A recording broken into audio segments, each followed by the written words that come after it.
Hey,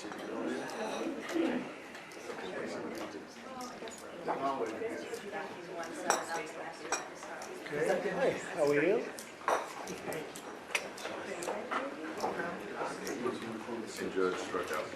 Are you all ready? A lot of media, as usual. So thank you to the incredible members of my cabinet. They're doing a phenomenal job. Everybody pretty much agrees to that, including our newest member, Secretary of Homeland Security, Mark Wayne Mullen. Thank you, Mark. And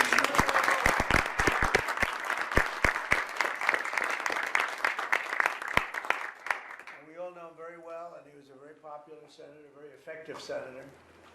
Effective probably being the more important word. JD, don't you think? Yes, sir. And we wish you a lot of luck. Thank you. I think you do fantastically well. Congratulations to you. An amazing family that were here yesterday in the Oval, sworn in. His family's amazing, so thank you very much. We're now on day 41 of the disgraceful Democrat shutdown of Mark Wayne's department. Congratulations. Shut down by the radical Democrats. Right? But Democrats are really punishing the American people. I saw it today on one of the shows when they were interviewing people at the airport, and they're all angry at the Democrats. They're saying, they're actually angry at Schumer. I didn't think anyone knew his name. One woman said, that Schumer is disgraceful. He's a disgrace to our country. But they're angry at the Democrats. They know what's happening. But they're punishing the American people, including travelers at airports, all in the quest to return to open borders and give amnesty to illegal alien criminals. They want to give amnesty to some of the criminals that came into our country, just about all of them, actually, if you look at it. They love sanctuary cities, which is a sanctuary for criminals. They want to make sure they're taken care of. That's what we're fighting about. That's really what they're fighting. They don't talk about that, but that's what they're fighting about. They want to protect criminals. In many cases, 11,888 murders. Many of them, I will say, are gone now. Because of us, we got them out. But still have some left. Should have never happened, should have never been allowed to come into our country. But we're not going to let it happen. We're not going to let the Democrats get away with this stuff, and people are wise to them. So they need to end the shutdown immediately, or we'll have to take some very drastic measures. This morning I want to give an update on the Operation Epic Fury, which is an appropriate name because we are absolutely obliterating them. Over the past 3 weeks, we've been hitting Iran's military capabilities at a level that few people have ever seen before. People never knew there was such a capability. We have the strongest military anywhere in the world by far. I built it during my first administration, and I used it during my second administration. Unfortunately, because I'd rather not have to use it. But it's a display of force and precision and skill like nothing the world has really witnessed, although you got a pretty good witnessing of it in Venezuela also. And that was a smaller version of what we're doing now. We're crushing their missiles and drone stockpiles, destroying their defense industrial base. We've wiped out their Navy completely, their Air Force completely. We've wiped out a large percentage of their missiles. And the missile launchers, without the launchers, the missiles don't do any good. And we've knocked out probably close to 90% of the launchers, probably more than 90% of the missiles themselves. Between some they fired and more than they fired, we knocked out. We've also destroyed a lot of the factories. We're continuing to do that, but a lot of the factories where they manufacture the drones and the missiles. The drones, too, are way down, but the reason they're down is they go one way and they don't come back, because for the most part we're shooting them down. But we also are able to, we've really done tremendous damage to the places where they make them. And just so we set the record straight, because I've been watching the Wall Street Journal's fake news and all these stories that get printed like, oh, I want to make a deal. They are begging to make a deal, not me. They're begging to make a deal. And anybody that saw what was happening over there would understand why they want to make a deal.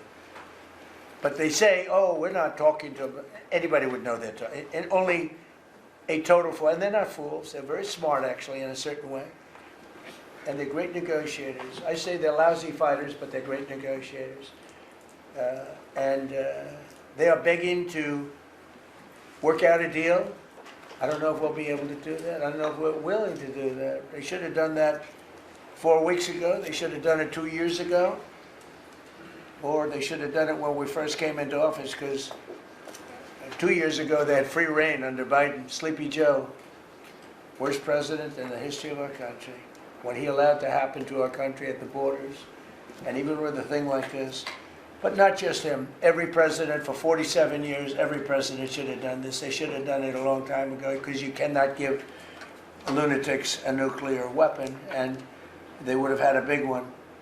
It stopped really when we did the B-2, but even before that, the Barack Hussein Obama, what he did where he gave them the Iran nuclear deal, gave them free will toward a nuclear weapon. Basically, he chose Iran over Israel and others that didn't want him to do it.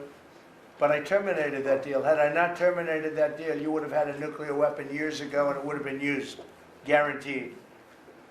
And one of the reasons you know about the guarantee is because their neighbors were sort of like bystanders. They weren't involved very much. They didn't choose heavy sides. They didn't want to, because people were concerned with Iran. There was a big black cloud over the Middle East. They were concerned, but all of a sudden the war starts, and they start shooting at these five, in particular 5 countries. They start shooting at Qatar, Saudi Arabia, UAE, Kuwait, Oman. They start shooting at them. Everybody was shocked, including us. You know why? Because they're sick, and they had a plan to take over the Middle East. And some of those missiles that were shot at them were locked long before we even started this process. They were locked and loaded and aimed at those countries. They wanted to take over the Middle East. But we happened to come along, so it wasn't so easy. So right now their navy is sunk in the largest elimination of a foreign navy that has taken place, maybe ever, but certainly since World War II. Their air force is gone. Their anti-aircraft and communications capabilities are totally dismantled. And one of the problems they do have when they deal with us is we deal with people, and the people aren't able to communicate with anybody else. You know, because all of their leadership has been gone. The first level is gone, and they met to pick a new level, and they're gone. They're all gone because they didn't make a deal, and because they're sick people. They're really sick. They're really sinister, sick people. And if anybody thinks it was okay to have a group of people like this to have nuclear capability, nuclear weapons, and if we didn't attack with the B-2 bombers, they would have had a nuclear weapon within 2 weeks of that, maybe 4 weeks. But between 2 and 4 weeks, they were planning to have a nuclear weapon. If we didn't hit them at that time with the B-2 bombers, and one of the great air raids in history, maybe the greatest. Dark at night, no moon, no light. Every single bomb hit its mark and just obliterated that place. So it's now buried deep under earth. And it was an amazing thing, but they would have a nuclear, and they would have used it without question. And you know that because why did they shoot all these countries that weren't even really involved with them? They weren't involved. They had no big problems because they're sick, because they want to take over the Middle East, not just Israel. Certainly Israel would have been the first on their list. They would have used nuclear weapons, a nuclear, you don't need too many of them, but they would have used a nuclear weapon on Israel, and they would have used it on the other neighbors, and then they would have come after us. And if we had a weak president, they would have done great damage. But fortunately, you don't have a weak president. I knew what was happening. And I think we've been proven right. You know, they took one missile, went 2,500 miles. They supposedly didn't have a missile like that. They had no missile with that capability. But they shot the now famous Ireland, the island that the UK was very afraid to give us, because they didn't want to get dragged in. But we don't want to get dragged into their wars either. You know? One thing we're very disappointed, I'll say it publicly, we're very disappointed with NATO, because NATO has done absolutely nothing. And I've always said, 25 years ago, I mean, I was somebody that wasn't a politician, but I was always involved in politics, and I understood politics. I said 25 years ago that NATO's a paper tiger, but more importantly, that we'll come to their rescue, but they will never come to ours. And I want you to remember that we said this. They didn't come to our rescue. Now they all want to help. When they're annihilated, the other side is annihilated, they said, we'd love to send ships. They actually made a statement, a couple of them, that we want to get involved when the war is over. No, it's supposed to get involved when the war's beginning, or even before it begins. We had the UK say that we'll send, this is 3 weeks ago, we'll send our aircraft carriers, which aren't the best aircraft carriers, by the way. They're toys compared to what we have. But we'll send our aircraft carrier when the war is over. I said, oh, that's wonderful. Thank you very much. Don't bother. We don't need it. And we don't need it. We don't need them.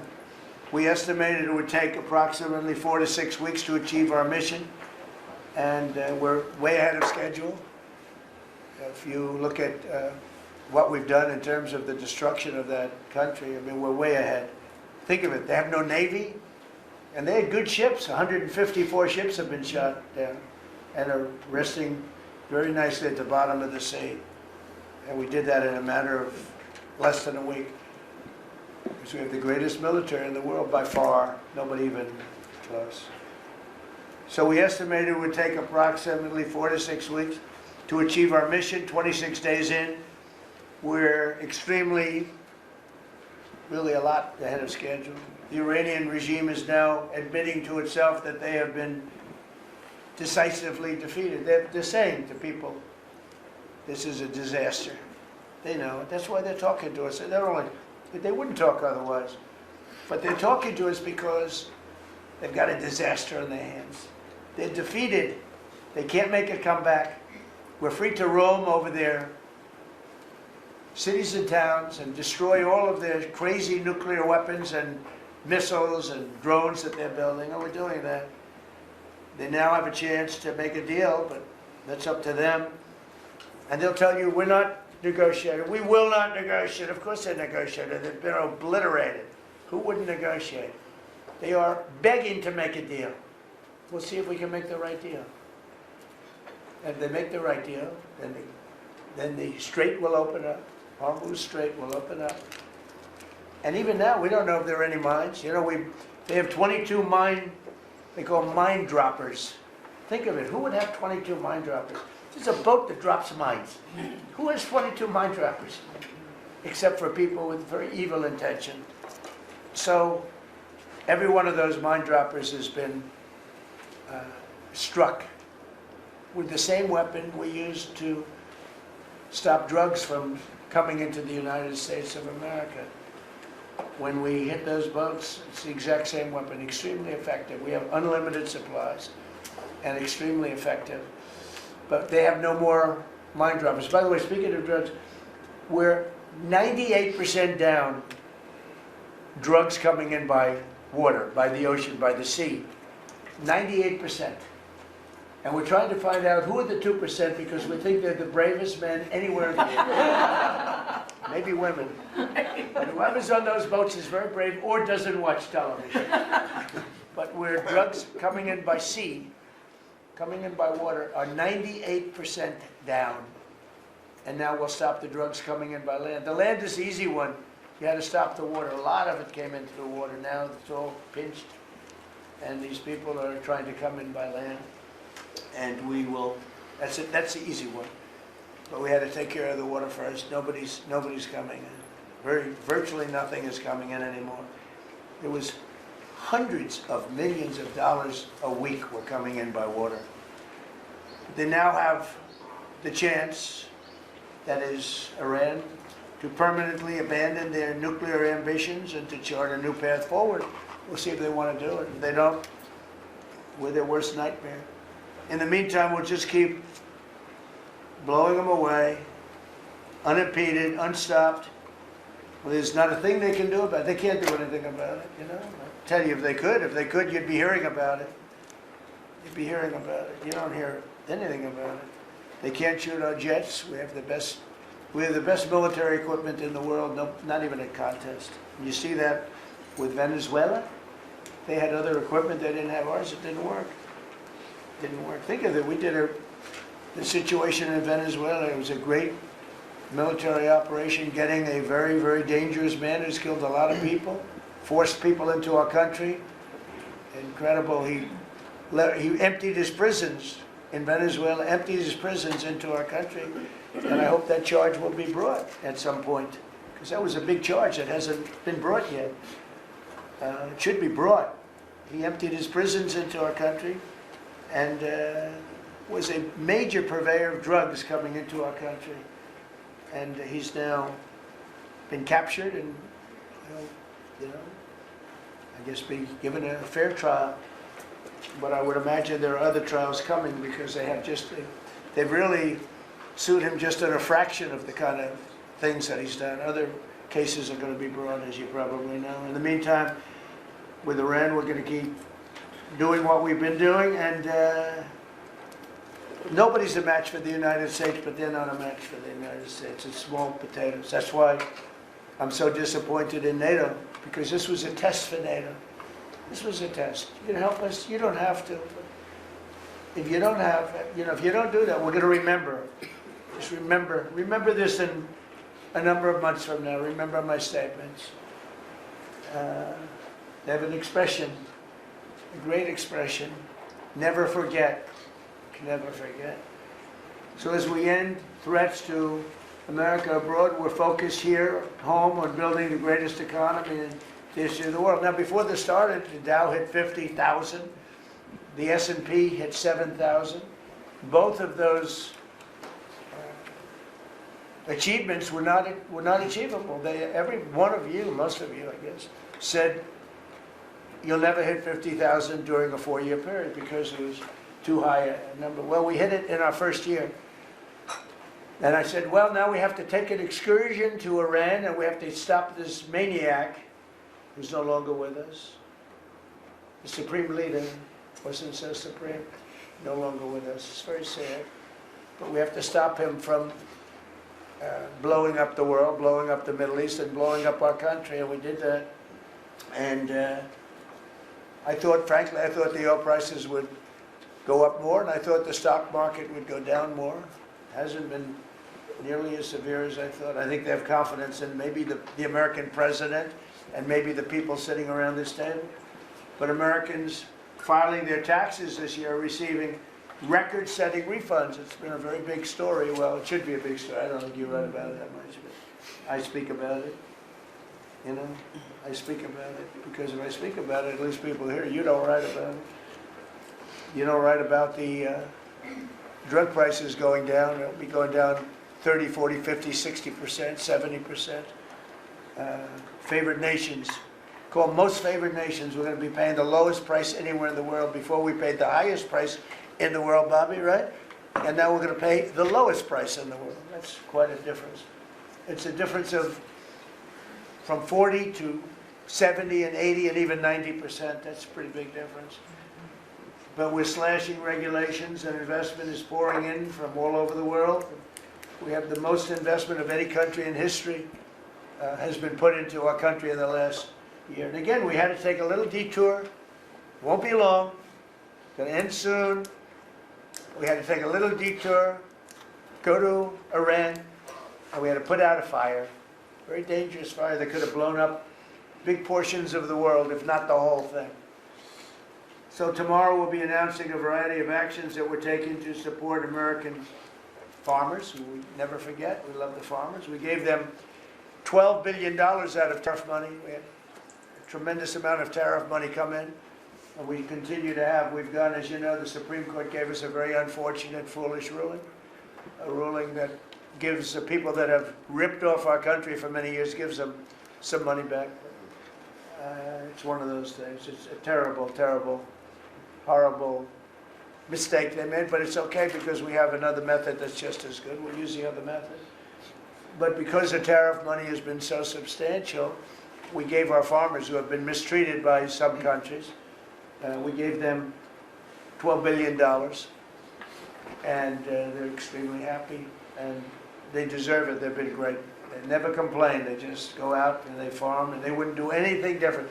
They wouldn't trade jobs with any of you, except maybe some of the fake media. I don't know. Some I don't see that. I like their job better, actually. I love the farmers. So we give them $12 billion. So in just a few moments, Treasury Secretary Scott Bessent will discuss the actions that we're taking to address energy prices, which have not gone up as much as I thought, Scott, to be honest with you. And you know, it's not over, so maybe it'll go up a little bit more. It's all going to come back down to where it was and probably lower. And my predictions have been right. Trump was right about everything. They have a new hat. Trump was right about everything. It's pretty right. But Scott's going to address that. And I think before we go very much further, I want to ask Vice President J.D. Vance to say a few words about where we are with the situation. He's involved with Steve and with Jared on negotiations. And then some of the others will speak. We'll have Marco say a few words. Pete Hegseth, who was born for this role. I mean, he's doing a great job. They gave him a hard time. And now people, I'll tell you, somebody came up to me yesterday, gave you a very hard time, said, you know, I made a mistake. Pete Hegseth is doing a good job. So when I tell you who, you're not even going to believe it. He said, Hegseth, he gave you such a nasty hard time. But you're doing great. And then Steve is going to speak, and Scott will speak last. And if we have any questions, we'll take some questions. You may have questions. I doubt it, but you may have. So, JD, please. Yes, sir. Well, thank you.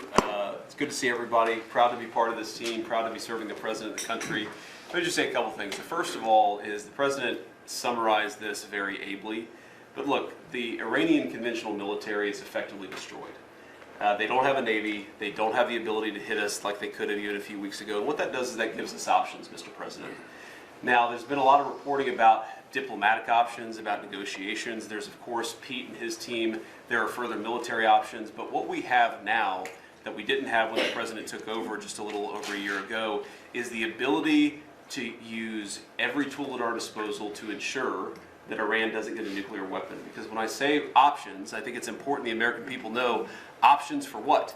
And it's options to ensure that Iran never has a nuclear weapon. You talk about people who walk into a crowded supermarket and have a vest on, and they blow up the vest and a couple of people get killed, and that's a terrible tragedy. What happens when what's on the vest is not something that can kill a couple of people, but can kill many, many tens of thousands of people? That is the most important American national security objective that exists for any administration at any time, is you don't want the worst people in the world to have a nuclear weapon. That's why the president is doing this. That's why the president cares so much about this particular issue. I'll let Steve talk a little bit about the details of the negotiation, but the last thing I'll say before I turn it over to Marco is I'm very mindful, of course, that we have a lot of folks overseas fighting very ably for the United States of America. I know Pete and the whole team, we're very proud of them, but they're fighting at a time where we are about to enter as Christians the most important week of the Christian calendar, the Holy Week that celebrates the return of Jesus Christ to Jerusalem. And so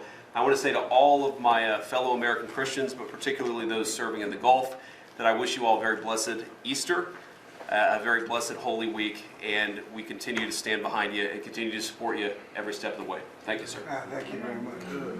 Marco?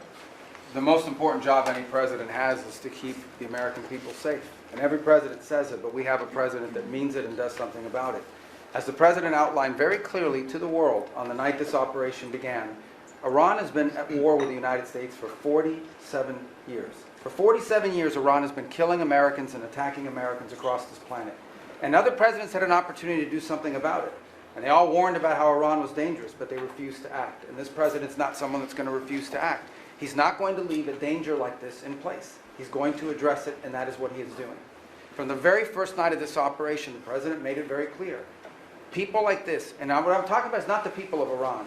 The people that run this country are radical Shia clerics. These are religious fanatics. Look what they are doing now. At their weakest point, this is the weakest Iran has ever been, and look at what they're doing. They're attacking embassies. They're attacking hotels. Imagine what these people would do if they had a nuclear weapon. That is an unacceptable risk for the world. By the way, the president's not just doing a favor to the United States and to our people. This is for the world. He defined very clearly on the first night of this operation what the goal was. We were going to destroy Iran's navy, and that is happening. we were going to, if it hasn't already happened, I'll let Pete speak to the specifics of it, we were going to destroy their missile launching capabilities. We're well on our way to achieving that goal. We were going to destroy the factories so they couldn't make more missiles and more drones. And that is moving forward. Every single objective the President clearly laid out on the first night of this operation is being effectuated. Again, Pete will speak to the specifics of it. This has been an incredibly successful operation. Every day, it may not get covered because, you know, we're unlike them, we're not bombing embassies and hotels, we're hitting military targets. But every day, the Department of War lets the drummer get wicked over every portion of Iran that has these military capabilities, and the results are going to bear fruit for the world. The world is going to be a safer and a better place when President Trump's mission here is achieved. And frankly, I think countries around the world, even those that are out there complaining about this a little bit, should actually be grateful that the United States has a president that's willing to confront a threat like this and not allow it to continue to persist. Because these people will kill as many Americans as they have a chance to do, and if they have a nuclear weapon, as the Vice President pointed out, they could kill millions of Americans in the future. And that is a risk that was not going to continue to exist as long as we had this president. Thank you, Marco. You know, it's very interesting because yesterday I was watching, was it Anthony Blinken? And he was saying that they should have done it. But they didn't do it. Nobody did it. Nobody did it. For 47 years, Marco, that's the number, 47. I guess now it's 48, because we've been saying 47 for a long time. It's probably 48. But for 47, 48 years, every president should have done this. And some are saying now that they made a big mistake in not doing it, but we're taking care of business. Steve Woodcock, please. Mr. President, it is my distinct honor to be a member of your cabinet and to report to you and your team on our negotiations with Iran.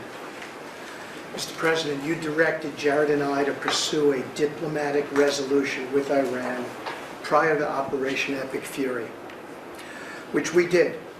However, it became quite clear during these meetings with the Iranian negotiating team that we could not make a deal that fulfilled your objectives of the following: no enrichment whatsoever, no chance of weaponizing whatsoever, decommissioning of Fordow, Natanz, and Esfahan, which you destroyed in Operation Midnight Hammer, no stockpiling of any material, which they flagrantly had violated, turning all enriched material over to us, and a cutback in Iran's missile inventory and range capability of those same missiles. Throughout our meetings with the Iranians, we heard the following from them. The Iranians have the inalienable right to enrich. Then we heard they possessed enough 60% enriched material, 460 kilograms, to make 11 atomic bombs. Finally, we heard the following statement. They would not give up diplomatically what we could not win militarily. In other words, they were again miscalculating the success of Midnight Hammer, which was a total success. These are incontrovertible signs, among many other signs, sir, that their regime had not given their negotiating team authority to make a deal required by you. We conferred with you and all the other members of your foreign policy team, Susie Wiles, Pete Hegseth, the chairman, Marco Rubio, JD, Scott Bessent, Chris Wright, John Radcliffe, throughout all of these negotiations, and we were repeatedly rebuffed on everything we asked for. I have no doubt that we exhausted all efforts on behalf of a peaceful resolution, as you directed. Jared and I both agreed that the Iranians were there to buy time until a weaker president arrived. This was a flawed strategy, as your clear direction was to never allow Iran to obtain a nuclear weapon today or any time in the future.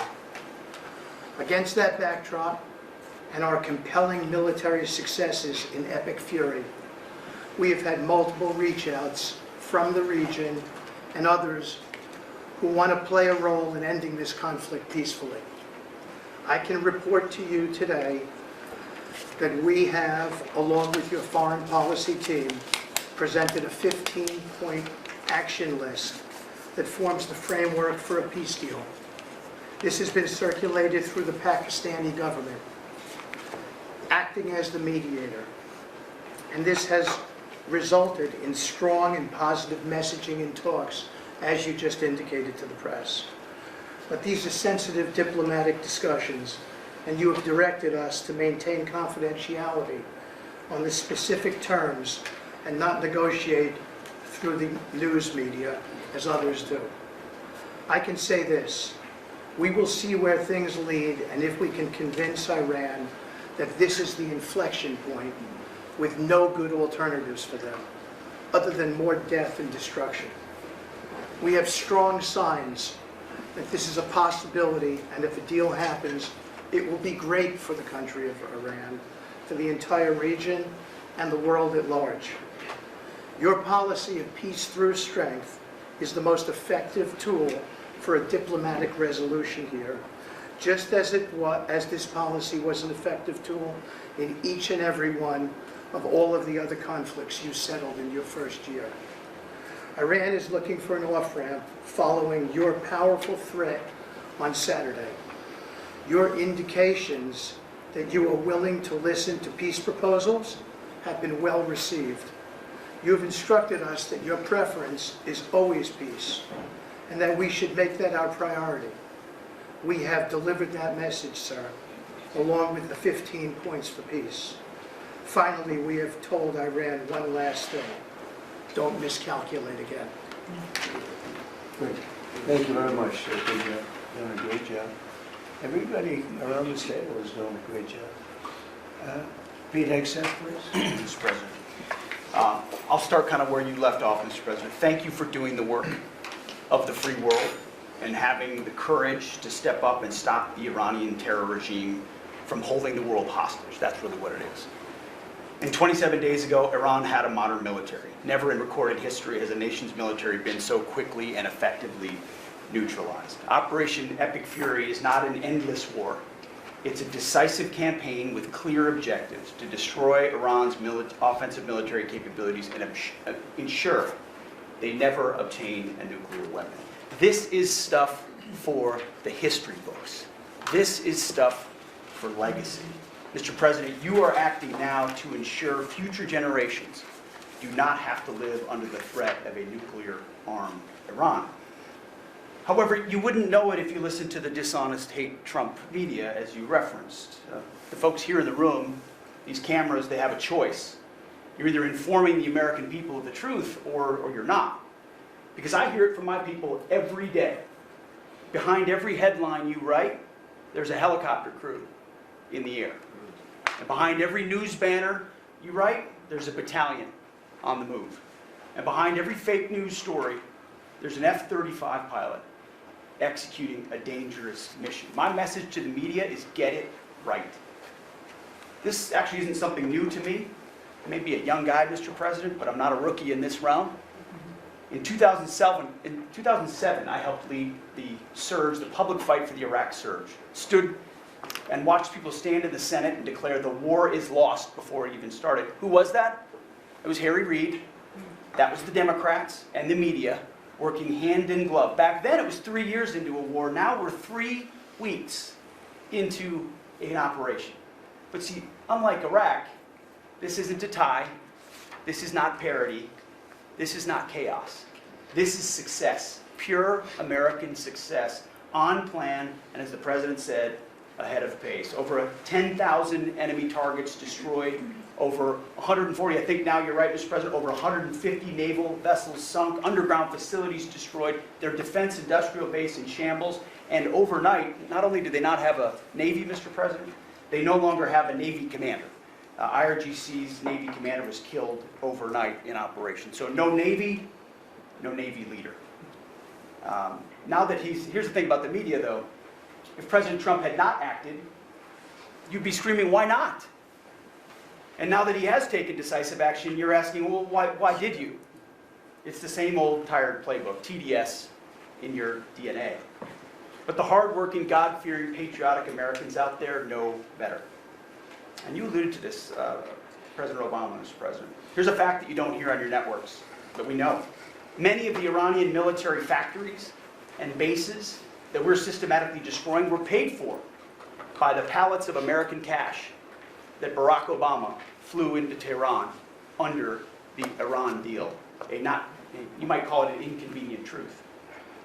Iran took our money and turned it into weapons and bunkers and ammo. And now we're destroying those weapons, and you're writing, Mr. President, that grievous wrong. And make no mistake, we had to act. And our objectives are clear. No nukes, no Navy, and a complete dismantling of their missile program and defense industrial base. And as Marco pointed out, that mission, and the VP as well, has not changed since day one. Yet, 2 days ago, they shot 2 failed missiles on a target 4,000 kilometers away. For years, they told the world that their missiles could only range 2 kilometers. Surprise. Yet again, Iran lied. And to the world, I say London is 4,000 kilometers from Iran. Washington, D.C. is 3,300 kilometers from Venezuela, another country President Trump did something about that partnered for a long time with Iran. So you're telling us that Iran is not a threat to the world or to the U.S. President Trump knows better. And here's what success actually looks like right now. You mentioned it, Mr. President.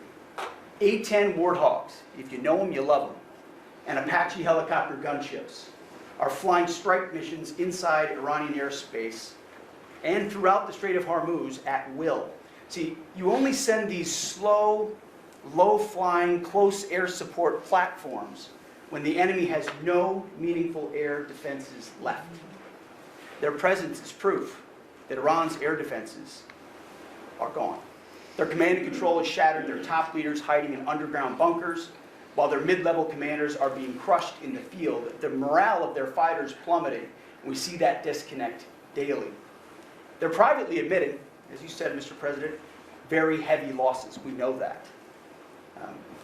President Trump has given us a clear mission. Our capabilities are only going up and Iran's are plummeting. We are here to win, and we're full speed ahead. So, Steve, we appreciate your efforts. We pray for a deal, and we welcome a deal. And we have the ultimate deal maker to make it happen. But in the meantime, as I said yesterday, the Department of War will continue negotiating with bombs.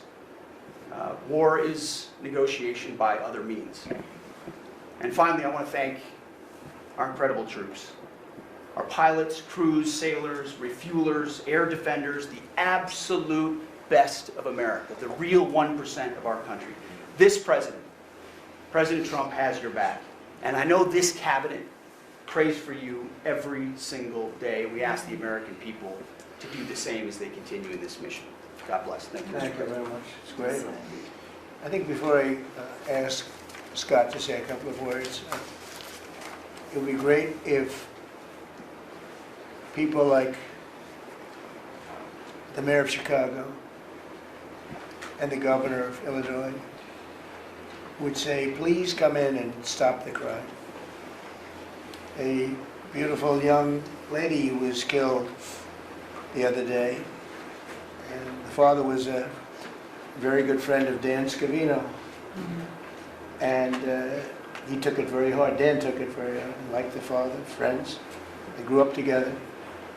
And it's a young lady whose life would be saved if we did what we did as an example in Washington, D.C., which is now a safe city.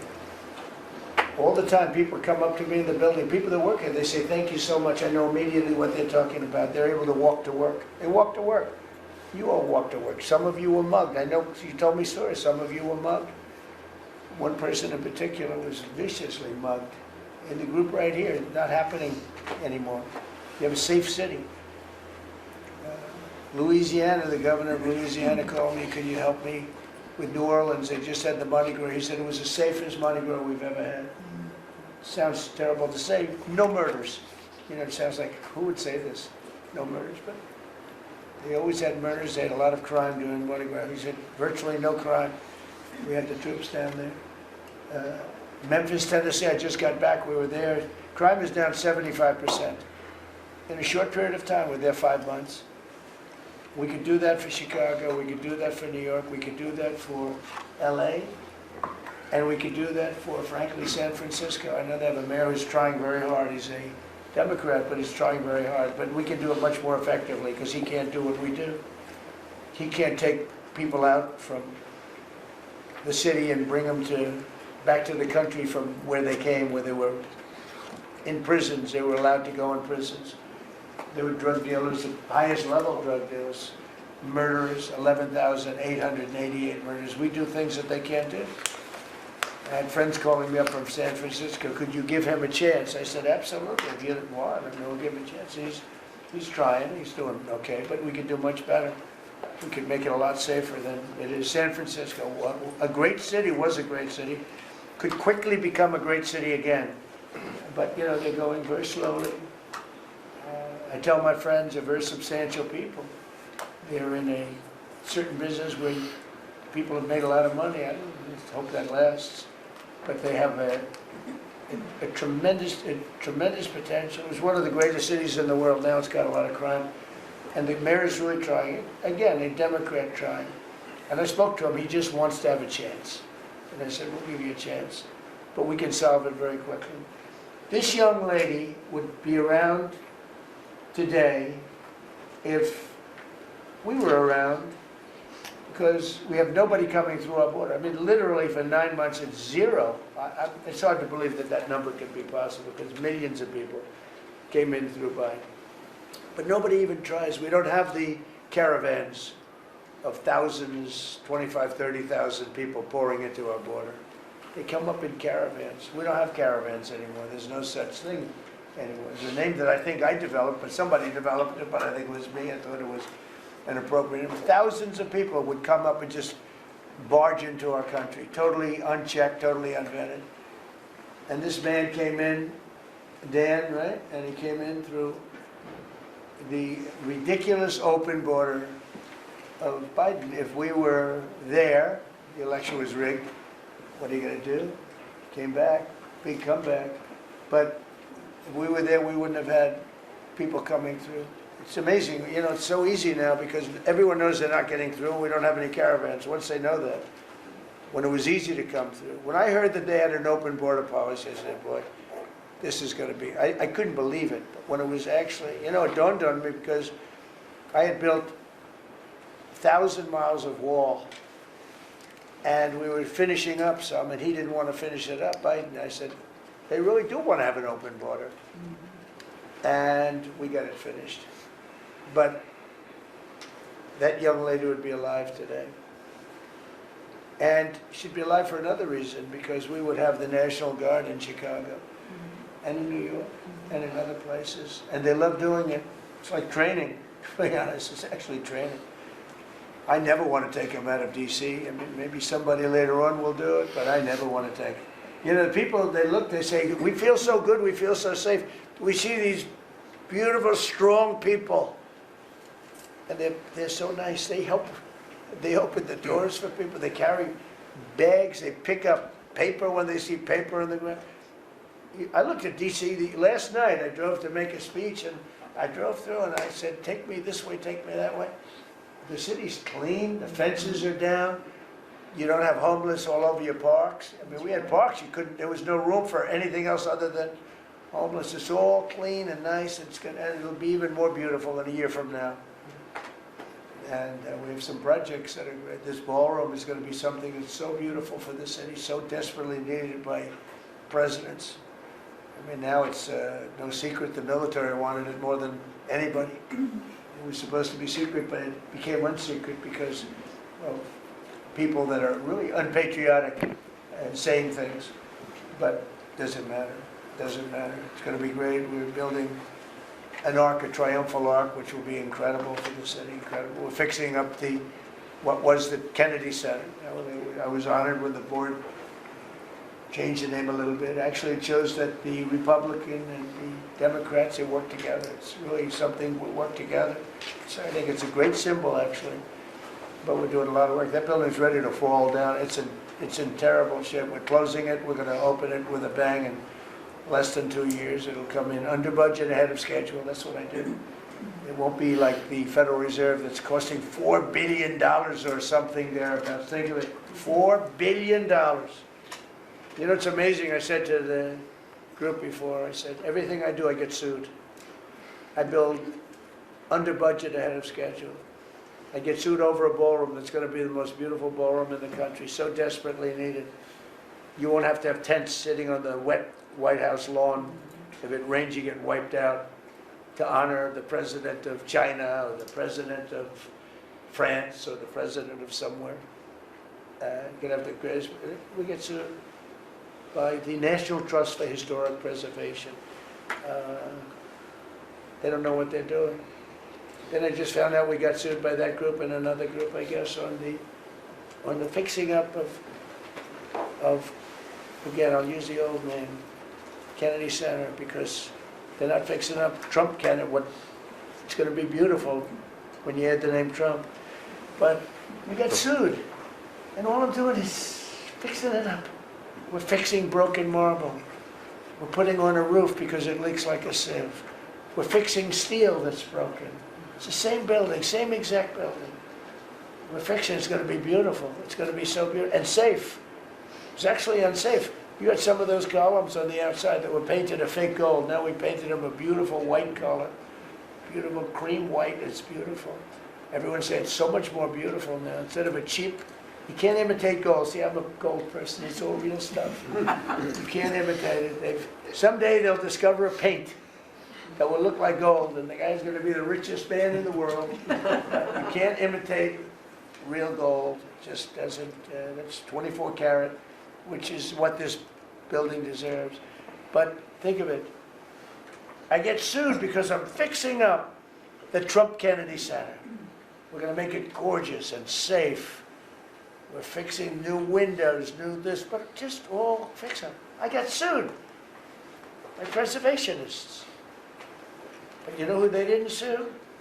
The man that took this beautiful Federal Reserve building. That's small, much smaller than the hotel I built. I built the Waldorf Astoria Hotel down the road. And it was a beautiful job for $201 million. It's bigger, I think, than the Federal Reserve building. And it's got rooms and bathrooms, and it's not like just an open office space, which is much cheaper to build. Think of this. I hear he's going to be over $4 billion for a little building. He doesn't get sued by anybody but me. I sue because it's either somebody's very crooked, which has to be, because what happened to all that money? You can't sue. I would have done that building for $25 million.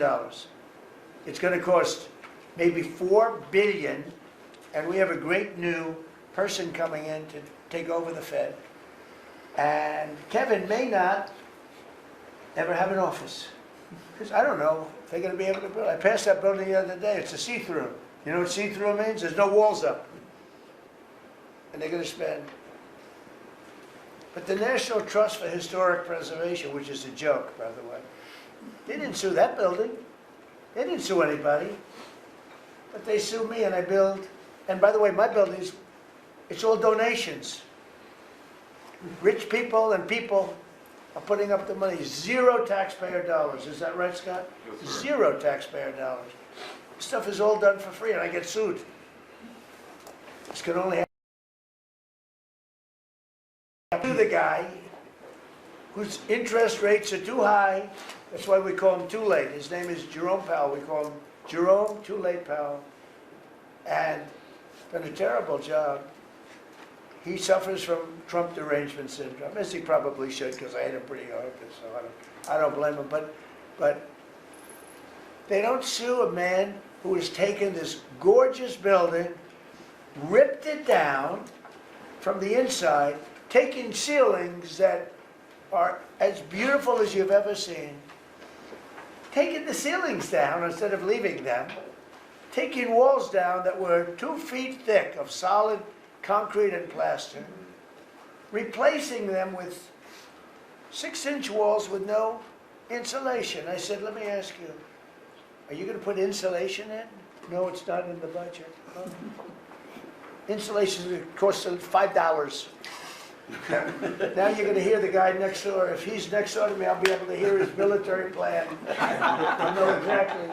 If Lutnick is in there, I'll say, oh, I know exactly what Lutnick's got planned. It's the craziest thing I've ever seen. They've ripped this gorgeous building apart, and you can never build it again. You can, I could, but it costs a lot of money. But a normal person can never build. So you're gonna have crummy little walls, a flat little ceiling eventually, but right now you don't have anything. And nobody sues this guy. And then when Jeanine Pirro, working with Pam and others, has the courage to sue to find out what happened to maybe $4 billion and a building that may never be occupied by Kevin Warsh. She may never get there. We're gonna have to find him some space in the White House. We'll put him in the basement of the ballroom. But when, now think of it, when Jeanine Pirro and Pam and the group, when they bring a suit, it's like, oh, this terrible thing. And then we have a judge that attacks us. She attacks us. So we've got to get our priorities straight, you know. It's a very sad thing that's happened with the Fed. And then just one other thing very quickly, you have Gavin Newsom in California Railroad. That's 100 times over budget. It's out of control. It was supposed to go from the middle of San Francisco to the middle of LA. Well, now it stops way short of both. It now goes into areas that nobody ever heard. It's billions and billions of dollars over budget, years and years, maybe decades late.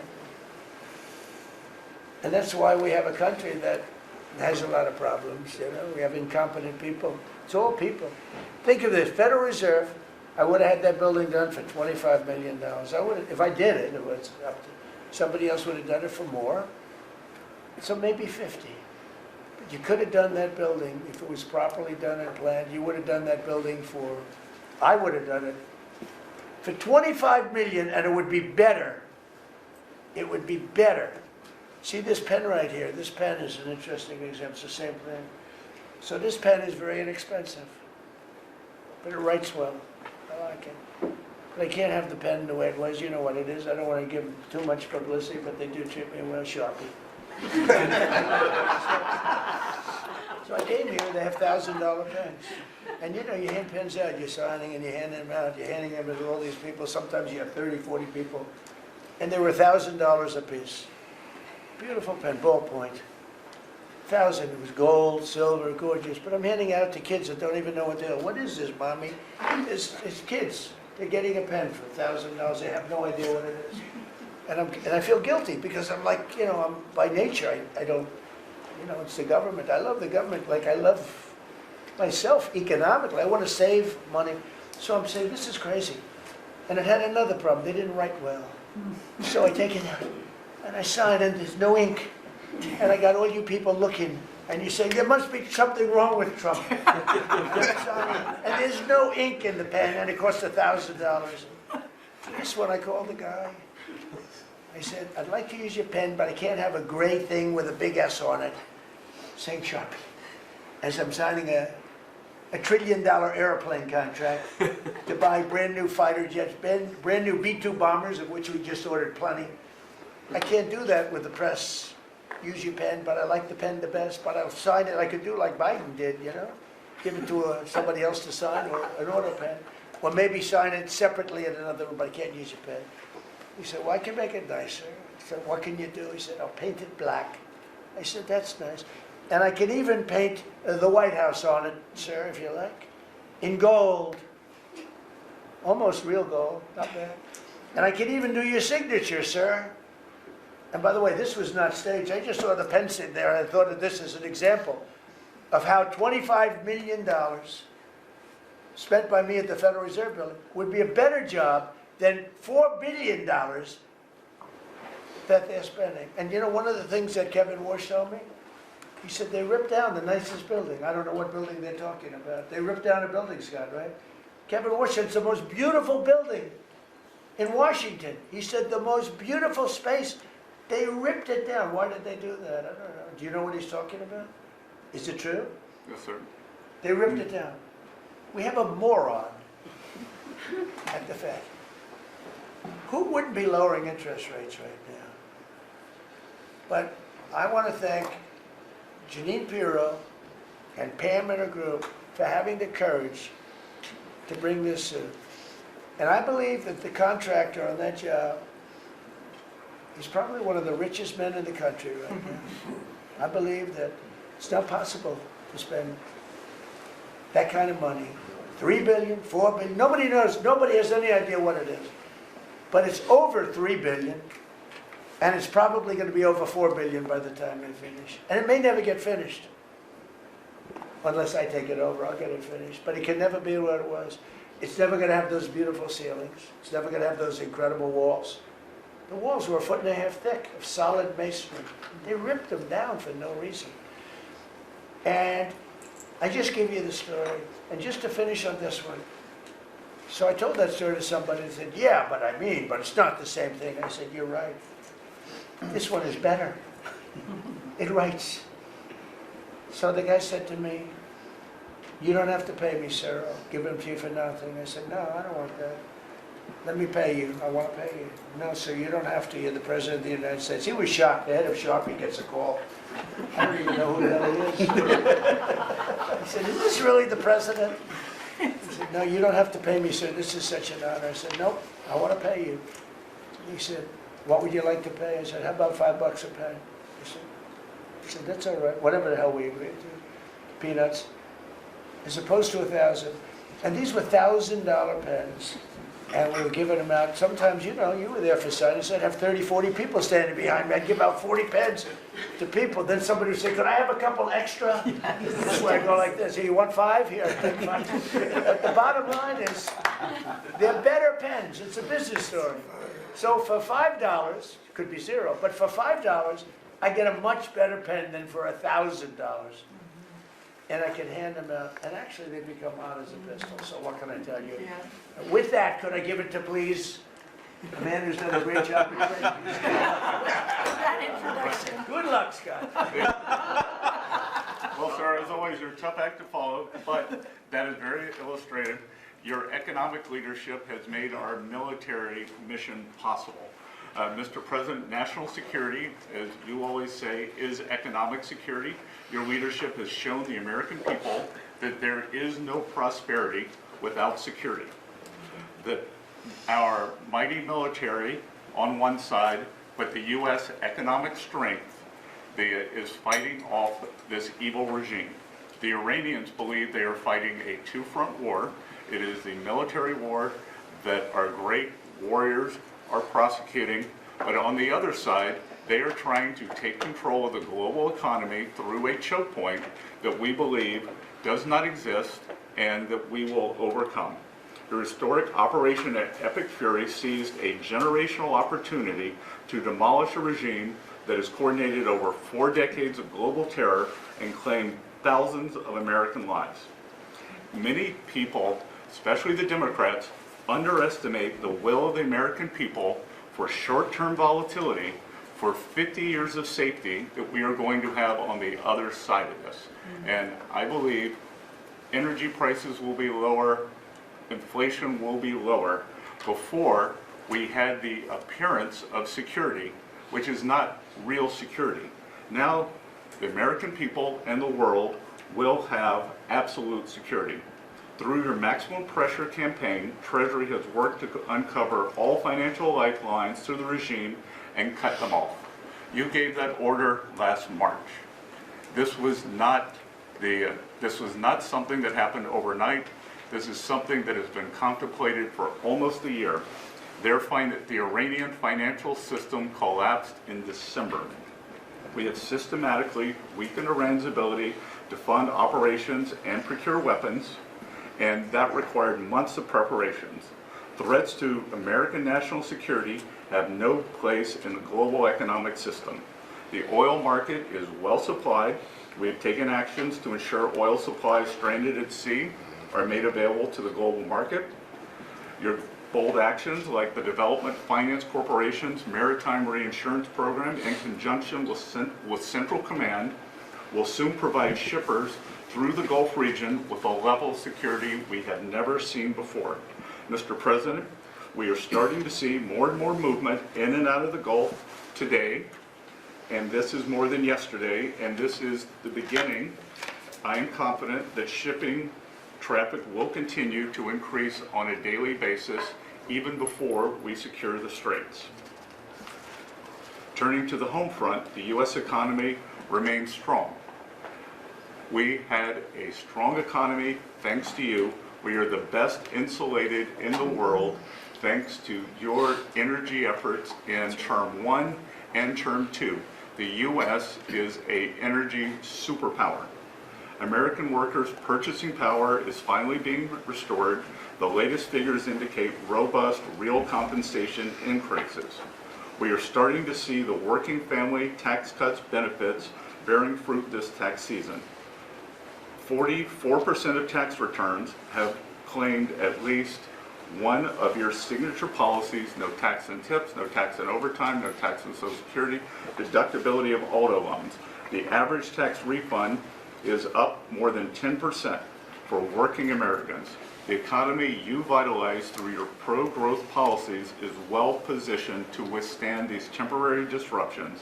The United States dollar has reasserted itself as a safe haven asset. The U.S. dollar has appreciated since the hostilities began because everyone knows, thanks to your efforts, the U.S. economy is the best position in the world and capital is flowing in.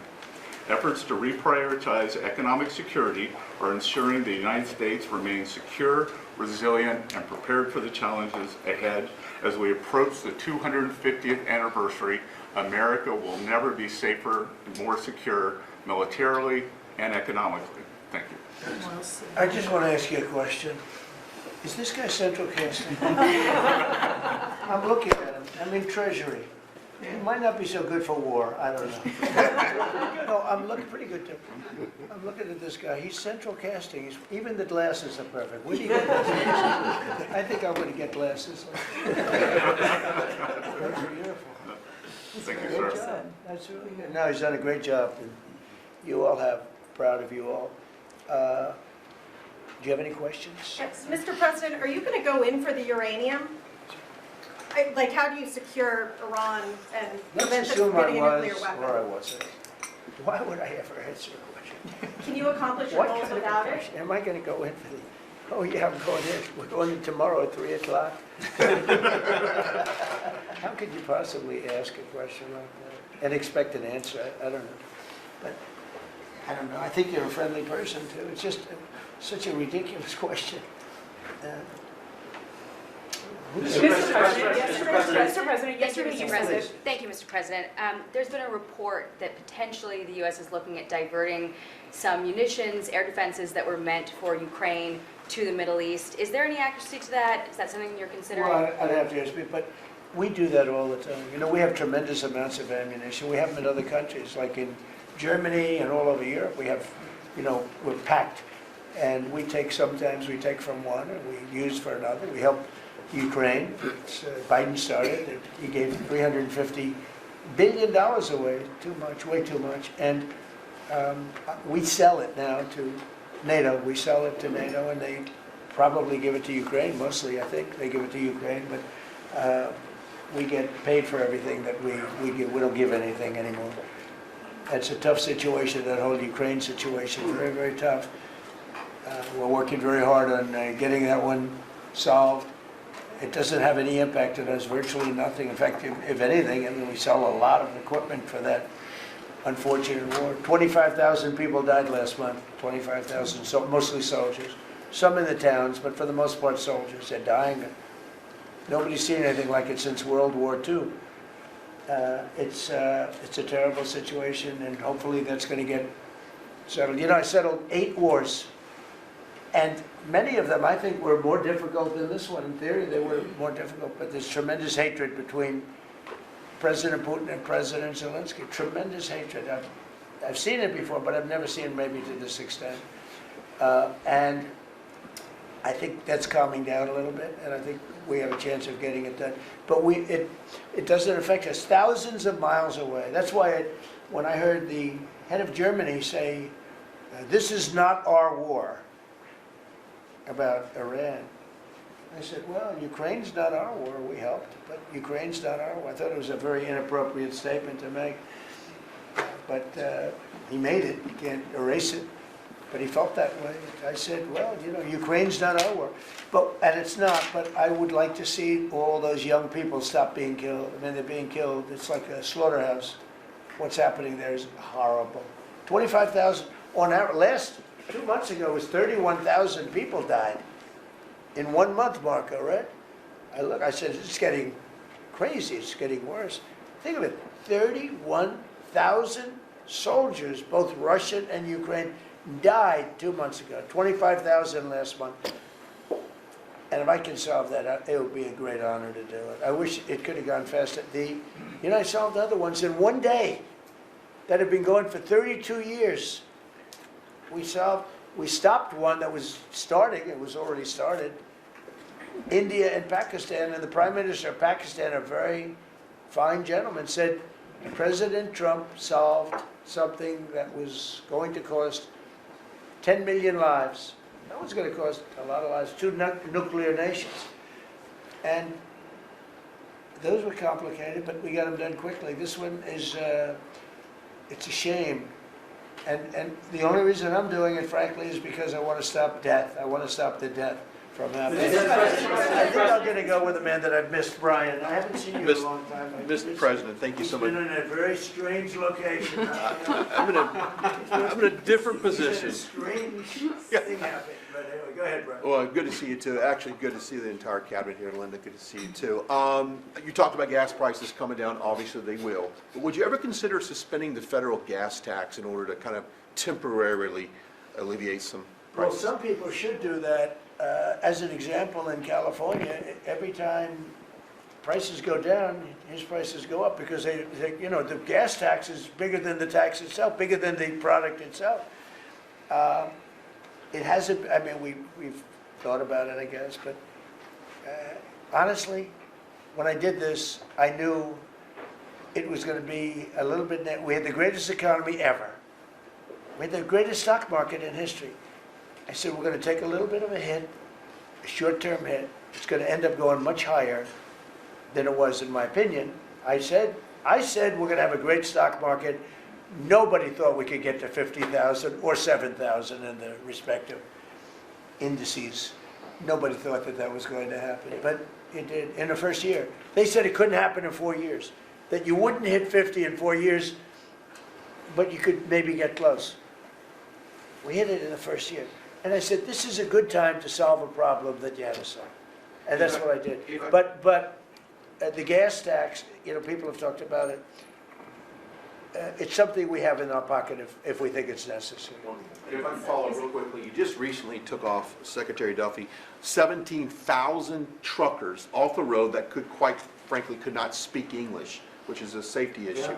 Could we ever extend that to Uber drivers, Lyft drivers, cab drivers? For someone who takes a lot of Ubers, a lot of my drivers can't speak English. Well, that's not good. I didn't like that. Go ahead, Chuck. So, see, that's a really good point. The problem is that our states are the ones that issue these licenses.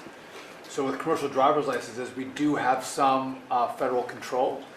But again, we have thousands of people who can't speak the language, long-standing rule, and it's a safety issue, right? If you can't understand road signs, if you can't communicate with law enforcement when you're pulled over and communicate what's on your rig, huge problem.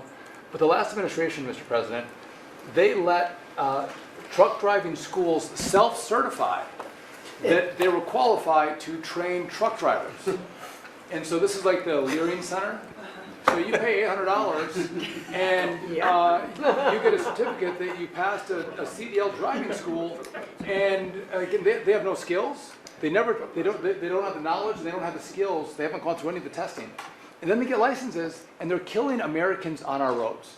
So it's remarkable, the rot that the last administration allowed to take place. We are ending that, and I need partnership with our states. Even California started to come on board. Even Gavin has started to play ball with us, which is surprising. Sure. Not all the way, a little bit of shocking. Mr. President, It's interesting because I just saw something that the nursing home business and the daycare centers in particular, They went out and inspected them in Minnesota, and they didn't exist. They're knocking on the door. He happens to be a young man, Nick, nice young man. He's done a very good job. They're knocking on doors. It's like homes. And they're getting hundreds of thousands of them. They didn't exist. And in California, it's worse. It's even worse. And I spoke with Russell Boat. I said, Russell, don't send them any money. He said, but we have a court order that we have to. Can you believe it? A judge. The judges are really hurting this country. Our judges, Justice Roberts doesn't like what I say, but the judges are really hurting this country. And frankly, the justices, the Supreme Court, has really hurt our country too. Mr. President, Do you have a new deadline, given that there are some talks now? Do you have a new deadline before taking No, drastic I'll action? announce it. I mean, right now, you're talking about a deadline for doing some pretty big damage, even bigger than we've done. We'll see. Well, look, we have very substantial talks going on with respect to Iran, with the right people. You know, I told you about a present, right? Steve, can I reveal the present?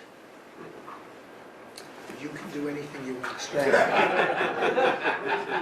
They said to show you the fact that we're real and solid and we're there. We're going to let you have 8 boats of oil, 8 boats, 8 big boats of oil. This was 2 days ago. And they'll sail up tomorrow. That was 3 days ago. And I didn't think much about it. And then I watched the news and they said, a very good anchor actually, happened to be Fox. But I watched it and he said, something's unusual happening. There are 8 boats that are going right up the middle of the Hormuz Strait. 8 big tankers are going loaded up with oil right through. And I said, well, I guess they were right, and they were real. And I think they were Pakistani flagged. Yes. And I said, well, I guess we're dealing with the right people. And actually, they then apologized for something they said, and they said, we're going to send 2 more boats. And it ended up being 10 boats. And I hope I haven't screwed up your negotiations. But I thought it was appropriate to say, because I did taunt you the other day by saying they're going to give us a present.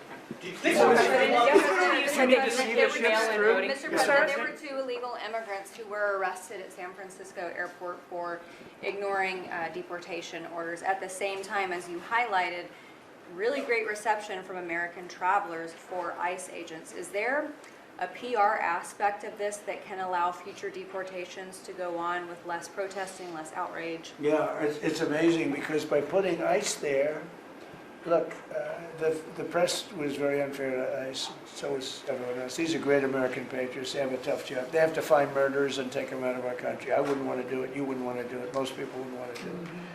They do it. And, 11,888 murderers, and that's murderers. That's not drug dealers. That's not lots of other things. It's not people from mental institutions. Entire jail populations were released from major countries and let into our country through the open border. And ICE has done an amazing job. I wouldn't want that job. It's a tough job, dangerous job. So what happens is, by putting them at the airport, and I did say, do me a favor, take off your masks, and they did. For that, not for when they're looking for some, cold-blooded killers and they're in the net, but for that, and they did. They took them off. And the passengers, I see the interviews of people, they say, these are nice people. One person said, he's a very strong man, but he's a nice guy. He grabbed my bag. He helped the woman with a bag that she couldn't lift. And I'll tell you, I don't want to use the word rehab because there was nothing to rehab, but rehab from the press, because the press is so tough on her. And these crooks in Minnesota, these crooked politicians and dirty cops, they're dirty politicians. Waltz is a dirty, crooked politician.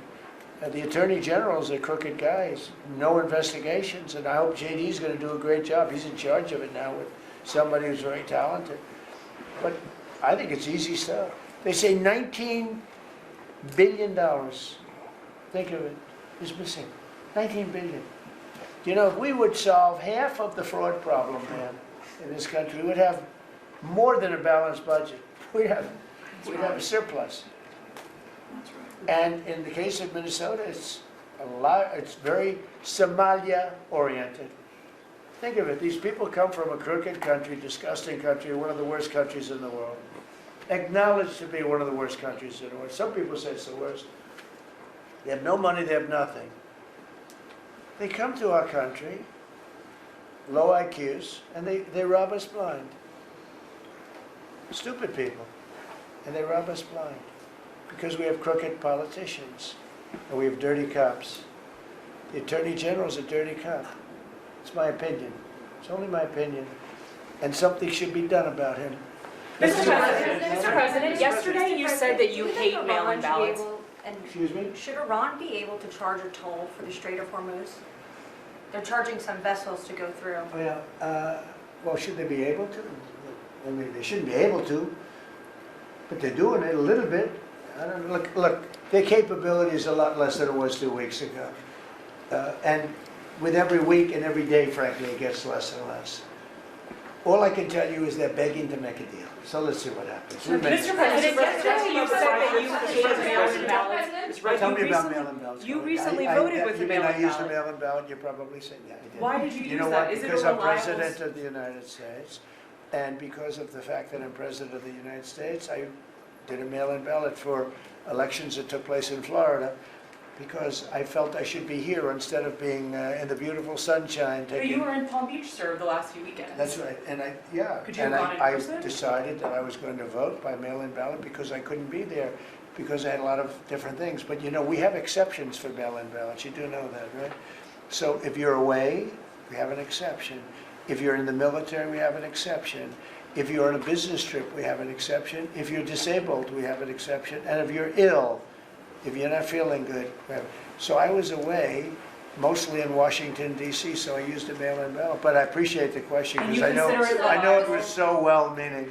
Yeah. Mr. President, I actually just looked up the company that owns Sharpie, and the stock turned positive after you mentioned it. The question on Iran. Question on Iran. By the way, Yeah, question on it's a Iran. good product. So you gave a 5-day deadline. With oil tankers going through the Strait of Hormuz, is that a condition to move that 5-day deadline? Well, we don't want anything impeded. We want ships to go through. We don't know that they've dropped any mines, by the way, because we blew up all their mine droppers, right? We blew up every one of them. They're going to have to take them out on a rowboat or something. I don't know how the hell they get out there, but we don't really know. You might speak to it. We don't know. There could be a few of them out there, but that's a lot. You know, if you have $1 billion ship and you get hit by a mine, it's not the greatest thing in the world. So if you think, the problem with that, that's not like you've decimated the military.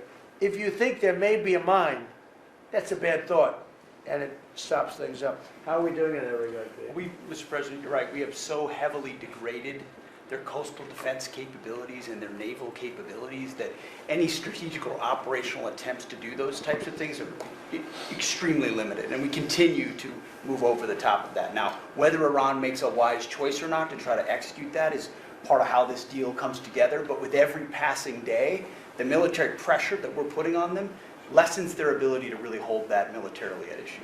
I mean, the problem with the issue of the Hormuz Strait is this. We decimated them as a military. No Air Force, no Navy, very few rockets left. We blew up so many. Hard to manufacture. Same thing with drones. The leadership is gone. The problem with the Straits is this. Let's say we do a great job. We say we got 99%. 1% is unacceptable. Because 1% is a missile going into the hull of a ship that cost $1 billion, right? So 1% is unacceptable. We can't. If we do a 99% decimation, that's no good. So how is your coalition then? Are you Mr. President, but I have a feeling it's going to clean up pretty quickly. How close are you to a I could coalition? just say this: they want to make, and I probably hurt our little negotiation. It gives them a little impetus to say, well, I wish you didn't say that. But they said yesterday that we weren't negotiating with them, and now they admit that we were negotiating with them. So they want to make a deal. The reason they want to make a deal is they have been just beat to shit. Are you thinking of taking control of Iran's oil? It's an option. I mean, I wouldn't talk about it, but it's an option. Is that something you've thought about? Well, in Venezuela, we've done very well working with Venezuela, certainly. We've taken in billions and billions of dollars. And by the way, Venezuela is doing better right now than they've ever done in the history of their country. And sort of like a joint venture. But the United States has made a lot of money, Marco, right? Do you want to talk about that for a second? About Venezuela? Yeah. Yeah, I mean, I think Venezuela in the first 2 months of this year generated more revenue from oil sales than they had most of all of last year. But the money's not being stolen anymore, and it's being held in a U.S. Treasury blocked account. And to the extent it's flowing to the Venezuelan government, it's going to help people, like fund hospitals, pay teachers. It's not And we being get a stolen. lot of it, and they got more than they have in many years. Think of it. We get a lot of it. We have a deal. We get a lot of it. We had 100 million, think of this, 100 million barrels we took in the first 2 weeks. 100 million barrels, that's a lot of oil. It's a lot of ships. And we got some, and they got some. We paid for the ships. A lot of money left over. And Venezuela has done better now with us. Call it a partner, call it whatever you want. We've made a lot of money, and they've made a lot of money. We've paid for the cost of that military hit many, many times over. And we've only just started. Our relationship with Venezuela has been amazing. The people, actually, I'm the highest polling person. In other words, after the presidency, I think I may go to Venezuela and run for president against Elsie. I may run against Elsie. It's an option. No, they like me in Venezuela. But it's an option for me. It's a wonderful option. Yes. There's some reports that Gulf allies are concerned about winding down the war too soon and potentially leaving Iran. Well, they'd probably like us to stay. But the concern... if we don't stay, like, it's a beautiful thing about airplanes that go 2,000 miles an hour is you can get back there very quickly. If we don't stay, we're going to be protecting them. We know, they've been very good. Hey, Qatar, Saudi Arabia, in particular, Qatar, Saudi Arabia, UAE, the three of them, Kuwait, Bahrain, they've been 100%. Now, in all fairness, they could have gone the other way. They were surprisingly missiled. They were shot at. Nobody ever thought they'd be shot at. UAE had 1,400 missiles aimed at them. Fortunately, they had the greatest anti-missile weapon in history called the Patriot. Almost every single missile was shot down. We had an incident recently where 101 missiles were shot at a certain thing that we own that's very valuable. 101 missiles going 2,000 miles an hour. Out of the 101 missiles, every single one of them was shot down in midair and fell into the ocean. It's amazing technology. There's nobody has equipment like we Is it have. even possible to wind down the war while Iran still has that enriched uranium? Is it even possible to wind You're down? going to have to see, but I think we're in just very good shape. Sir, We're Mr. roaming, what we're doing? You know the word roaming free? We're over their skies with the most beautiful planes you've ever seen. Roaming free, there's not a damn thing they can do about it. It would be nice if, like the fake news New York Times, which writes so fake, and the Wall Street Journal is terrible, terrible. I mean, I read a story today that I'm desperate to make a deal. If I was desperate, he'd be the first to know me. Let's get the hell out of there. I'm the opposite of desperate. I don't care. I want to know. In fact, we have other targets we want to hit before we leave. We're hitting them on a daily basis. No, I don't talk about you. I can't talk about specifics. A lot of people said that wouldn't matter. Maybe it does matter. Who knows? But I wouldn't talk. It's like the question this young lady asked. Sorry about I embarrassed her. I don't want to embarrass you because I think she's a friendly reporter, so I'm sorry.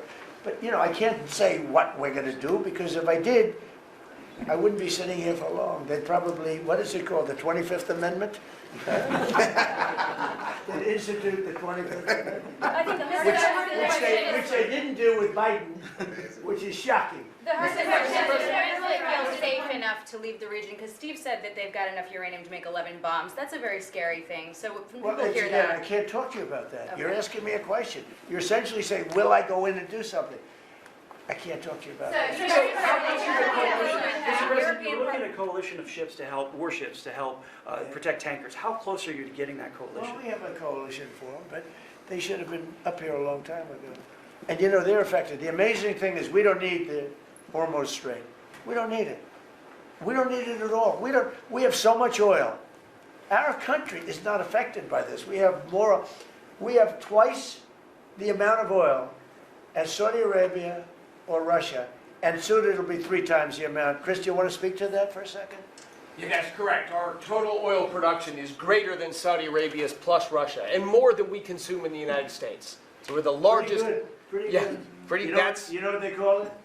Drill, baby, drill.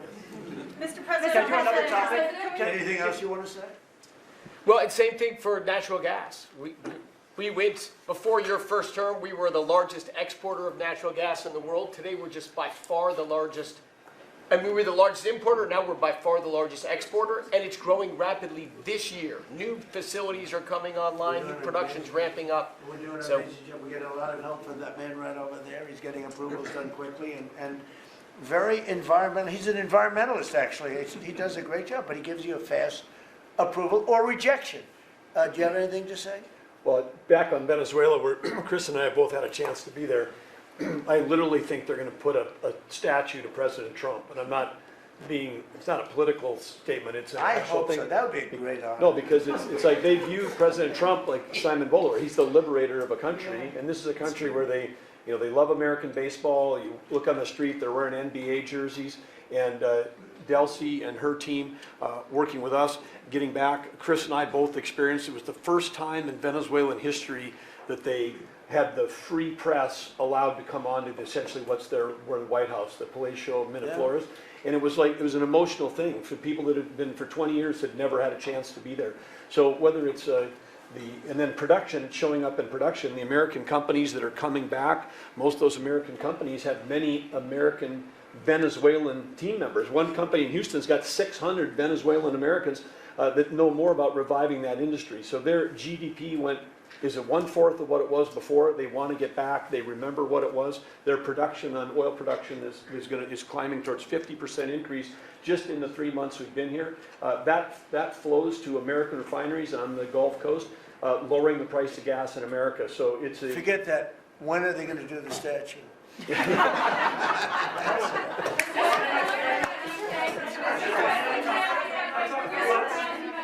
Thank you.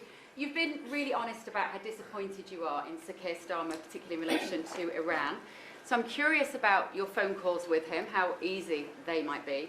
And also, were you surprised by how... Are we talking about Starmer? Yeah. And are you surprised by how weak I think he's a lovely man. I do. I think he's a lovely man. But I think he did something that was shocking. He didn't want to help us. And maybe in particular that country, the longest bond, the longest ally. Australia too. Australia was not great. I was a little surprised by Australia. I wouldn't say anybody was great other than the 5 countries in the Middle East. We never really had very much support. We spend trillions of dollars supporting countries, and this is Little League. This isn't the big league deal. This is sort of Little League pool for us. This was look, we decimated them in a period of a week. In the first week it was over. In the first few days it was over. I think the Navy took us 3 days to essentially annihilate them. They weren't there. So if there's ever a big one, which I hope there's not, but if there's ever a big one, I don't think they're going to be there. And that's not fair, and we have to remember that as a country, because we spend trillions of dollars protecting Europe, protecting the countries of NATO. They weren't there for us. For small time. This is small time. You know what? Venezuela is a big deal, but it's not the big one. They weren't there. So what makes you think they'd be there if we needed them for something? And your Prime Minister was not there, as you know. He was there after we won. He said, we'd like to send some ships. I said, we already won. You don't need them anymore. But can you explain why he was reluctant to help? Why what? Why he was reluctant to help with Iran? He didn't have to. I didn't ask him. I just said, just tell me, I mean, we're always going to be there, or at least we were. I don't know about anymore, to be honest with you. I have to be honest. We were always there when they needed help. We always would have been there when they needed help. I mean, think of it. We're there to protect Europe from Russia. In theory, it doesn't affect us. We have an ocean, big, fat, beautiful ocean. But we're there to protect NATO, to protect them from Russia. But they're not there to protect us. It's ridiculous. It doesn't make sense. I'll tell you, a lot of people were big NATO people. I was never big. It was okay. I got them to pay 5%. By the way, they haven't paid it yet. You know that. You know, I got them to pay 5% from 2% to 5%. They didn't pay it yet. I got them to pay up to 2% because they weren't paying the 2%. Then I got them to pay 5%, which they should be at. And we had a lot of, oh, that was great, great. Oh, only Trump could do it. But the problem is they haven't paid. Because if you look at the numbers, they haven't paid yet. So we were there for them, but they were not there for us. Did we need them? No. I never thought we needed them. I was more doing a test. I said, I really would love to have you come up. Bring your boats. You can sail through the beautiful Hormuz Straits, and you can protect people that are being shot at. They didn't do it. And that's small potatoes. Do you understand what I'm saying? Yeah, I do. Go ahead. I was just going to say, does it affect the state visit with the King that you're going to have in April? Are you looking forward to that? With the King? With the King coming here? No, he's a friend of mine. He's a great gentleman. As you know, he honored me and our country. He really honored our country. But we had an amazing time. I've known him as Prince Charles. I know him as King Charles. I'm proud of him. He's fighting a tough battle. He's tough. I think he's a fantastic. It has nothing to do with that. It's different. But he's going to be here very soon, as you know. We're going to have a state dinner. It's going to be great. But I was very disappointed when the Prime Minister said, I won't be able to. It started with the island that the indigenous have claimed away from your country. And for some reason, you went for it. And all of a sudden, indigenous people that never saw the place, they never saw it. He was afraid that we would do something to himself because he's a liberal. That's the way they think. Mr. President, the European And Parliament. when we needed the island to land that beautiful B-2 bomber, we were told we can't use it. We'd have to fly back to Missouri, which is a 17-hour flight, as opposed to a couple of hours. And I said, you gotta be kidding. Not good. They made a big mistake. Mr. President, is the Friday deadline for Iran, is that pushed back now, and if not, what do you need to say? You haven't decided yet. Mr. Witkoff and JD and Jared will tell me whether or not they think it's going along, and if it's not going along, maybe not, and we have a lot of time. You know what? It's a day. In Trump time, a day, you know what it is? That's an eternity. Mr. Witkoff, a major deportation. What? European Parliament just passed a major deportation plan. Some of the tenets of it are that member states can deport rejected asylum seekers to third countries regardless of whether they have a connection to it. It allows for detention periods of up to 2 years and also offshore return hubs or detention centers similar to ours. Who did this? Who did which? European Parliament, and the vote was not close. It was 389 in favor to 208 against. I'd vote, so Europe I'd vote with them. Yeah. Europe is where you are now. Do you think that will move the needle with Democrats? I don't care about the Democrats. The Democrats hate our country. The Democrats are in chaos right now. And they have no common sense. You know, they have one quality that's amazing. They stick together. And it's harder because they stick together in a ridiculous policy like men playing in women's sports, open borders for everybody, including murderers and anybody else that want it. We're open to you. Come in, murderers. You know why they do that? They do that for a couple of reasons, but they do it for votes because they think they're going to vote for the Democrats. Even though I did great with the Hispanic vote, tremendous with the Hispanic vote. You know, I turned that whole thing around. The Hispanics like me and I like them. And you know, it's interesting with the Hispanics. When I built the wall, everybody said, oh, that's going to ruin us for the Hispanic. It was just the opposite. They know all about immigration and they know all about death and crime, and they're smart people and they have common sense. They wanted to be protected from the people that were coming into our country. So You know, I won the election with a very tremendous Hispanic vote, and I think it's higher now than it was then. So we're a party of common sense. The Democrats are a party of insanity. They're a party that will destroy our country. If I didn't win this election, I believe our country would have been destroyed by now. 1 year, that's all it would have taken. If you had Kamala or Sleepy Joe, either one, it wouldn't have mattered. They're the same thing. Two sleepy people, two stupid people. I believe, and by the way, Gavin Newsom, who is one of the candidates, I believe he took himself out of the running when he says he suffers from mental disability. And a reporter said it was terrible that I talked that way about somebody with mental disability. I said, I have no problem with it, but I don't want a person with mental disability to be my president. I mean, you don't want to have a person with mental disability being your president. And Gavin Newsom said that he can't read a speech. He can't do almost anything. And then he said he's as dumb as all the people in the room. And he got accused of being a racist, which was an amazing set. I thought it was the worst interview I've ever seen anybody give. He's actually a very stupid person. So I believe he's out of the running. I think that that statement, that interview, he admitted that he's a stupid person. I don't want a stupid person being president. You know, I'll say it right now. I say it because Don't Press Never reports it. I'm the only president that ever took a cognitive test. I took it 3 times. It's actually a very hard test for a lot of people. It wasn't hard for me. But it's a cognitive test. It starts off with an easy question. And by the time you get to the middle, it gets tougher. By the time you get to the end, very few people can answer those questions. They get very tough, mathematical equations and things. I took it 3 times. I aced it all 3 times in front of numerous doctors that I have no idea who they are. And I was told when I went in, they said, Doc Ronnie told me this. My current doctors are fantastic doctors. They said, well, if you take it, you know, it's Walter Reed. It's essentially a public hospital. And if you do badly, it's probably going to get out. But I aced it. I got them all right. And one doctor said, I've never seen anybody get them all right. I've been doing the test for 20 years. I want people, I would love to see anybody that's a president or a vice president or anybody that has any chance of being a president, I would like to see them take a cognitive test. Because we had a man in this office that had no clue what was happening. And let me give you a little secret. He wasn't a smart man 30 years ago. And I'll tell you about President Obama. He wasn't a smart man either. I know all about him. He wasn't a smart man. Highly overrated. He was a great divider.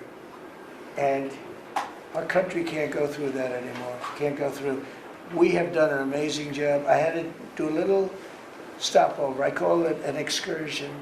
I had to do a little stopover in Iran, and we had to knock the hell out of them because our country would not have been safe. The world wouldn't have been safe. I've done a great favor for the world. The world has not been reciprocal.